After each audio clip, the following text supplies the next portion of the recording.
જો તમે શોધી રહ્યા હો ડાયાબિટીસમાં બદલાતી ઋતુની અંદર રોગ પ્રતિકારક શક્તિ એટલે કે ઇમ્યુનિટી વધારવા માટે શું ખાવું, immunity boosting food for sugar patient, કે પછી વિદેશી મોંઘા ખોરાકોને ટક્કર મારે એવું ભારતીય સુપરફૂડ કયું છે? તો હેલ્થ કેમ્પસ ચેનલનું અભિયાન છે હરાવો ડાયાબિટીસને, જ્યાં દોસ્તો હરાવો ડાયાબિટીસનું મિશન ભારતમાંથી ડાયાબિટીસને હાંકી કાઢવા માટે છે.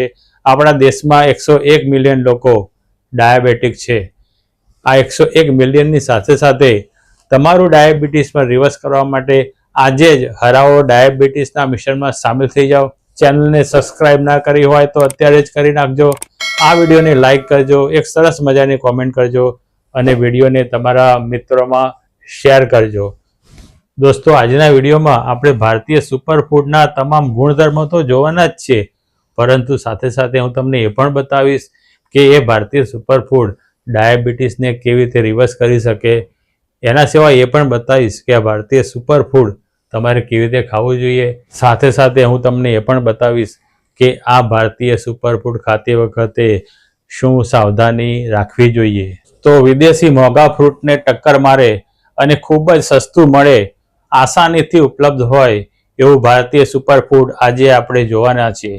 દોસ્તો, આ ભારતીય સુપરફૂડની અંદર વિટામિન સી ભરપૂર છે અને એની સાથે સાથે તમને કેલ્શિયમ, આયર્ન, ક્રોમિયમ જેવા અગત્યના તત્વો મળી જવાના છે. સાથે સાથે આપણું આ ભારતીય સુપરફૂડ ફાઈબરથી ભરપૂર છે અને આ ફાઈબર તમારા ડાયાબિટીસને અટકાવવા માટે મહત્વપૂર્ણ ભૂમિકા ભજવતા હોય છે. દોસ્તો, આ ભારતીય સુપરફૂડ ફોર શુગર પેશન્ટ છે અને તમને વિટામિન્સ, મિનરલ્સ, ફાઈબરથી ભરપૂર તમામ બેનિફિટ આપીને તમારું ડાયાબિટીસ રિવર્સ થાય અને તમે ડાયાબિટીસ ફ્રી જિંદગી જીવી શકો એવા તમામ ગુણધર્મો આપણા ભારતીય સુપરફૂડ ધરાવે છે. તો આપણું આ ભારતીય સુપરફૂડ છોટા બોમ્બ બડા ધમાકા, જ્યાં દોસ્તો છોટા બોમ્બ બડા ધમાકા આ ભારતીય સુપરફૂડ છે આમળા, જ્યાં દોસ્તો તો આમળામાં નારંગી અને લીંબુ કરતાં 14 ગણા વિટામિન સી હોય છે અને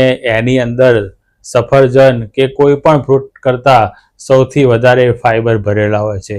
એની સાથે સાથે સફરજન, કેળા કે કોઈ પણ એન્ટીઓક્સિડન્ટ તત્વોથી ભરેલા ફ્રૂટ કરતાં આમળાની અંદર ખૂબ જ વધારે માત્રામાં એન્ટીઓક્સિડન્ટ તત્વો છે. આમળામાં રહેલા ફાઈબર આમળાની જીઆઈ એકદમ લો લઈને આવે છે. આમળાની જીઆઈ ફક્ત 15 છે. તો તમે કોઈ પણ ફળ જોઈ લો, દરેક ફળ થોડું ગળ્યું હોય છે અને એની અંદર 10 થી 12% કે 18% સુધીની શુગર હોય છે. આમળું જ એક એવું ફ્રૂટ છે જેની અંદર શુગર નથી અને એની જીઆઈ ફક્ત 15 છે, જ્યાં દોસ્તો બીજા બધા ફ્રૂટની જીઆઈ 50 થી ઉપર હોય, 50 ની આજુબાજુ હોય.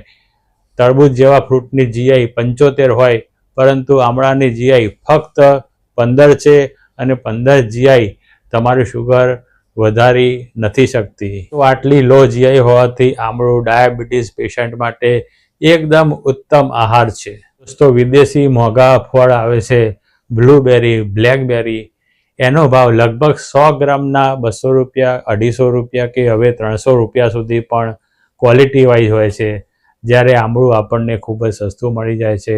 અને આ બ્લૂબેરી અને બ્લેકબેરી કરતાં આમળાની અંદર અનેક ગણું વધારે એન્ટીઓક્સિડન્ટ તત્વો હોય છે અને એ પણ આપણા ભારતીય ડીએનએમાં, ભારતીય શરીરને એકદમ અનુરૂપ હોય અને આસાનીથી આપણા શરીરમાં ચઢે એવું એન્ટીઓક્સિડન્ટ તત્વ આમળું ધરાવે છે. દોસ્તો, આપણે જોયું કે આમળાની અંદર વિટામિન સી નારંગી અને લીંબુ કરતાં 14 ગણું હોય છે. એટલું જ નહીં, પરંતુ આ વિટામિન સીની ક્વોલિટી સૌથી સારી હોય છે, જે તમારા શરીરમાં આસાનીથી ચઢીને એનો પ્રભાવ બતાવે છે અને તમામ રોગોની સામે તમને રક્ષણ આપે છે. એટલું જ નહીં, તમારા તમામ સાંધાના દુખાવા, સંધિવા, સાયટિકા, હૃદયનો તકલીફ, મગજની અંદર શૂન્ય મારી જવું, આ બધાની અંદર તમને ખૂબ જ બેનિફિટ આપે છે. દોસ્તો, મોંઘી ગ્રીન ટી આપણે એન્ટીઓક્સિડન્ટ માટે લેતા આવીએ છીએ અથવા તો વેટ લોસ કરવા માટે લેતા આવીએ છીએ, પરંતુ ગ્રીન ટી કરતાં અનેક ગણું એન્ટીઓક્સિડન્ટ તત્વ આપણને આમળામાંથી મળે છે અને આમળું ગ્રીન ટીની સરખામણીએ ખૂબ જ સસ્તું આપણને મળી જાય છે. દોસ્તો, તમે જ્યારે 1 કપ ગ્રીન ટી પીવો, એના કરતાં જો તમે એક આમળું ખાઓ તો તમને અનેક ગણો વધારે લાભ થવાનો છે. એક વસ્તુ એવી છે જે આપણને મદદ કરતી હોય છે, એ છે એલોવેરા. પરંતુ આમળાની અંદર એલોવેરા કરતાં પણ સારા ગુણધર્મો હોય છે. એલોવેરા તમારા શરીરની અંદર સારા બેક્ટેરિયાને ઓછા કરી નાખે છે, જ્યારે આમળું સારા બેક્ટેરિયાનું ઘર બનાવે છે અને સારા બેક્ટેરિયાનો વિકાસ કરે છે. એટલે આમળું એલોવેરા કરતાં પણ ખૂબ જ સારી ક્વોલિટી ધરાવે છે. તો દોસ્તો, આવો જોઈએ કે ફ્રૂટોની અંદર એક અગત્યની જમાવટ કરતું આ આમળું આપણને ડાયાબિટીસમાં કેવી રીતે મદદ કરે છે. દોસ્તો, આપણે શરીરની અંદર એક ઝેરી પદાર્થ ફરતો હોય છે, એક ઝેરી કણ ફરતો હોય છે. આ કણોને કહે છે ફ્રી રેડિકલ્સ. જ્યાં દોસ્તો આ ફ્રી રેડિકલ્સ આપણા શરીરના કોષોની અંદર એસિડિક અસરો ઊભી કરીને એની અંદર ઇન્ફ્લેમેશન કરે છે અને આ ઇન્ફ્લેમેશન એ તમામ રોગોનું મૂળ બને છે. દોસ્તો, ઇન્ફ્લેમેશન એટલે તમારી તમામ રક્તનલિકાઓ, તમામ કોશિકાઓ અને તમારી નર્વ સિસ્ટમની જે ચેતાઓ હોય છે, આ દરેકની અંદરની બાજુ એક ગુમડા કે ફોલ્લા જેવું થાય અને સપાટી ખરાબ થઈ જાય, એને ઇન્ફ્લેમેશન કહેવાય છે. આપણા શરીરમાં ફરતા ફ્રી રેડિકલ્સ ઇન્ફ્લેમેશન કરીને આપણને ડાયાબિટીસ તો કરે જ છે, પણ સાથે સાથે પાછળ મગજ, આંખો, હૃદય, કિડની અને સાથે સાથે પેરિફેરલ સ્ટ્રોક આવવાની પણ સંભાવનાઓ વધી જાય છે. દોસ્તો, આ ફ્રી રેડિકલ આપણા પેનક્રિયાઝ ઉપર હુમલો કરીને પેનક્રિયાઝના મુખ્ય જે બીટા સેલ હોય છે, જે ઇન્સ્યુલિન ઉત્પન્ન કરે, એ બીટા સેલ્સને નુકસાન કરતા હોય છે. તો દોસ્તો, આમળું આ તમામ ફ્રી રેડિકલ્સ ઉપર હુમલો કરીને એને હટાવે છે અને આપણે મગજથી લઈને આંખો, હૃદય, કિડની અને આપણા પેરિફેરલ સ્ટ્રોક આવવાની સંભાવના, તમારા વાળ સફેદ થઈ જતા હોય, સ્કિન ખરાબ થઈ જતી હોય, તમારી ઇમ્યુન સિસ્ટમ લો થઈ જતી હોય, આ તમામની સામે રક્ષણ આપીને ડાયાબિટીસમાં એક સુપરફૂડનું કાર્ય કરે છે. તો આ ઇન્ફ્લેમેશન ઓછું કરવાનું જબરજસ્ત ગુણધર્મ હોવાથી આમળું ડાયાબિટીક રેટિનોપેથી એટલે કે જે ડાયાબિટીસની સાઈડ અસરમાં તમારી આંખો ખરાબ થઈ જતી હોય છે, એમાં પણ ખૂબ જ સારી હેલ્પ કરે છે અને તમારી આંખોને પણ બચાવી લે છે. એટલું જ નહીં, તમારી આંખોનું તેજ સારું કરે છે. દોસ્તો, આમળાનું એક જબરજસ્ત ગુણધર્મ છે, આમળું તમારા શરીરમાંથી બેડ કોલેસ્ટ્રોલને ઓછું કરી દે છે. દોસ્તો, બેડ કોલેસ્ટ્રોલ જ્યારે ઓછું થાય ત્યારે તમારા તમામ અંગો બચી જવાના છે. ખાસ કરીને તમારા હૃદય ઉપર તો ખૂબ જ સારી અસર થાય છે અને કાર્ડિયોવાસ્ક્યુલર ડિઝીઝમાં આમળું સારામાં સારું કાર્ય કરે છે અને ડાયાબિટીસની સાઈડ અસરોને મિટાવી દે છે. દોસ્તો, આમળાની અંદર રહેલું એન્ટીઓક્સિડન્ટ તમારું પેનક્રિયાઝ અને સેલ સુધારે છે.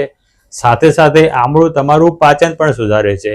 આ બધી જગ્યાએ સાર્વત્રિક અસરો કરીને આમળું તમારું વેટ લોસ કરવામાં સારામાં સારી મદદ તો કરે જ છે, પરંતુ આ બધી જ અસરો અને વેટ લોસ એના કારણે તમારું ડાયાબિટીસ ફટાફટ રિવર્સ કરવાનું કામ પણ આમળું કરે છે. દોસ્તો, આમળાના સારા ગુણધર્મો આપણે જાણ્યા. હવે તમને થશે કે આમળું કેવી રીતે ખાવું. તો દોસ્તો, સૌથી સારી રીત જે મને પસંદ છે, આમળું તમે બજારમાંથી લાવીને સારી રીતે ધોઈ કાઢો, એની ઉપરથી ધૂળ માટી જામી હોય તો એને દૂર કરો અને સીધું ખાઈ જાઓ. આ સૌથી ઉત્તમ રીત છે. તો જો તમે આમળાને સીધું ના ખાઈ શકતા હોય તો આમળાને બાફીને પણ તમે ખાઈ શકો છો. એના સિવાય આમળાને થોડું હદકચરું બાફીને એનો જો તમે જ્યુસ બનાવો તો એ જ્યુસ પણ તમે એક ફ્રીજમાં મૂકી રાખો તો દરરોજ 10-10 ml એમાંથી લઈ શકો છો. એના સિવાય ઋતુ ના હોય તો આમળાના જ્યુસની તૈયાર બોટલ આવે છે, એ બોટલમાંથી 10 ml કે 20 ml જ્યુસ તમે પી શકો. સિઝન ના હોય તો તમે આમળાનો પાવડર પણ અડધી ચમચી લઈ શકો છો. એના સિવાય જો આમળા તમને સારી માત્રામાં મળતા હોય તો તમે આમળા ઘરે જ એક આમળામાંથી જેટલી કળીઓ છૂટી પડે એ કળીને સૂકવી નાખશો તો એ એક આમળિયું બની જશે સૂકવેલું. મીઠા વગરનું કે ખાંડ વગરનું આમળિયું તમે 12 માસ એમાંથી લઈ શકશો અને રોજના એવા 4 ટુકડા તમે લેશો તો ઘણું થઈ જશે. દોસ્તો, આગળ વધતા પહેલાં જો ચેનલને તમે સબસ્ક્રાઈબ ના કરી હોય તો અત્યારે જ કરી નાખજો. આ વિડીયોને એક લાઈક અને કોમેન્ટ જરૂરથી કરજો. કોમેન્ટમાં તમને બીજું કશું યાદ ના આવે તો હરાવો ડાયાબિટીસને લખજો. દોસ્તો, આમળું તો સારું છે, પરંતુ દરેક વસ્તુનું એક માપ હોવું જોઈએ. જો તમે આમળું વધારે ખાશો તો આમળાનો ગુણધર્મ શીતળ છે, અને શીતળ ગુણધર્મ હોવાથી શરદી, સળેખમ, ખાંસી, કફ એ મટાડવાની જગ્યાએ વધારે થશે. બીજું, આમળા તમારા શરીરની અંદર રેચક અસરો કરે છે, એટલે કે થોડું એસિડિક હોય છે. જો માપમાં ખાશો તો સારું રહેશે, પાચન તંત્ર માટે તમારા સારા બેક્ટેરિયાનો વિકાસ કરશે. પરંતુ જો તમે આમળું ખૂબ વધારે ખાશો તો તમારા આંતરડાની અંદર છાલા પડશે અને તમને પેટનો દુખાવો કે અલ્સર જેવા રોગો થઈ શકે. એના સિવાય આમળું ડાયાબિટીસની એક અકસીર દવા છે. જ્યાં દોસ્તો, એટલે આપણે જેમ દવા એક ટીકડી જ ખાતા હોઈએ કે માપની ખાતા હોઈએ, એવી રીતે માપનું ખાવું પડે. જો તમે આમળું વધારે ખાઈ લો અને તમારી ટેબ્લેટ બી ચાલુ હોય તો તમને હાઇપોગ્લાયસેમિયા એટલે કે શુગર એકદમ લો થઈને માણસ બેભાન જેવા થઈ જાય, એને હાઇપોગ્લાયસેમિયા કહે છે, એવું તમને થઈ શકે છે. બીજું, તમારી કોઈ દવાઓ ચાલુ હોય લોહી પાતળું કરવાની કે ડાયાબિટીસની, તો એની સાથે આમળું પ્રતિક્રિયા કરતું હોય છે. એટલે આમળું ખાતા પહેલાં તમારા ડૉક્ટર કે ડાયટિશિયનની સલાહ લેવી અગત્યની છે. દોસ્તો, આમળું આપણે જ્યારે પણ જોઈએ ત્યારે આપણા મોઢામાં પાણી આવતું હોય છે. એની વાત સાંભળીને પણ પાણી આવતું હોય છે. આ ચિત્ર જોઈને પણ તમારા મોઢામાં પાણી આવતું જ હશે. તો દોસ્તો, તમારી જાતને રોકશો નહીં. આમળું ઉઠાવો, ધોવો, ખાઈ જાઓ અને બોલો, હરાવો ડાયાબિટીસને.